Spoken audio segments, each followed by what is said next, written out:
Chapter 22. David therefore departed thence, and escaped to the cave Adullam. And when his brethren and all his father's house heard it, they went down thither to him. And every one that was in distress, and every one that was in debt, and every one that was discontented, gathered themselves unto him, and he became a captain over them. And there were with him about 400 men.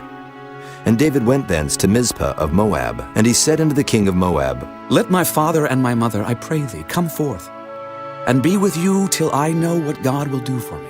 And he brought them before the king of Moab, and they dwelt with him all the while that David was in the hold. And the prophet Gad said unto David, Abide not in the hold. Depart, and get thee into the land of Judah. Then David departed, and came into the forest of Hereth.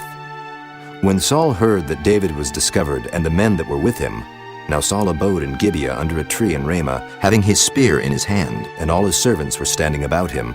Then Saul said unto his servants that stood about him, Hear now, ye Benjamites, will the son of Jesse give every one of you fields and vineyards, and make you all captains of thousands and captains of hundreds?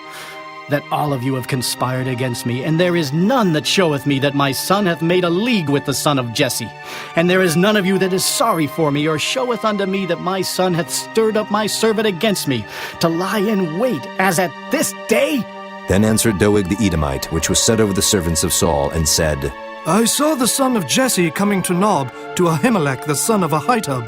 And he inquired of the Lord for him, and gave him victuals, and gave him the sword of Goliath the Philistine. Then the king sent to call Ahimelech the priest, the son of Ahitub, and all his father's house, the priests that were in Nob. And they came all of them to the king. And Saul said, Hear now, thou son of Ahitub. And he answered, Here I am, my lord.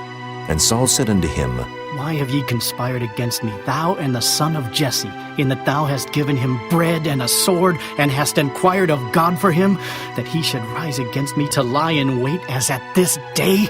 Then Ahimelech answered the king, and said, And who is so faithful among all thy servants as David, which is the king's son-in-law, and goeth at thy bidding, and is honorable in thine house? Did I then begin to inquire of God for him? Be it far from me. Let not the king impute anything unto his servant, nor to all the house of my father. For thy servant knew nothing of all this, less or more. And the king said, Thou shalt surely die, Ahimelech, thou and all thy father's house. And the king said unto the footmen that stood about him, Turn and slay the priests of the Lord, because their hand also is with David, and because they knew when he fled and did not show it to me. But the servants of the king would not put forth their hand to fall upon the priests of the Lord. And the king said to Doeg, Turn now and fall upon the priests. And Doeg the Edomite turned, and he fell upon the priests, and slew on that day 75 persons that did wear a linen ephod. And Nob, the city of the priests, smote he with the edge of the sword, both men and women, children and sucklings, and oxen and asses and sheep with the edge of the sword.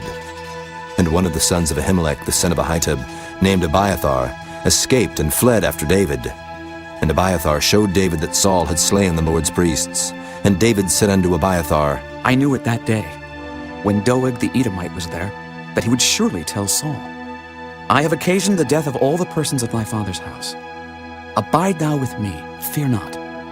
For he that seeketh my life, seeketh thy life. But with me thou shalt be in safeguard.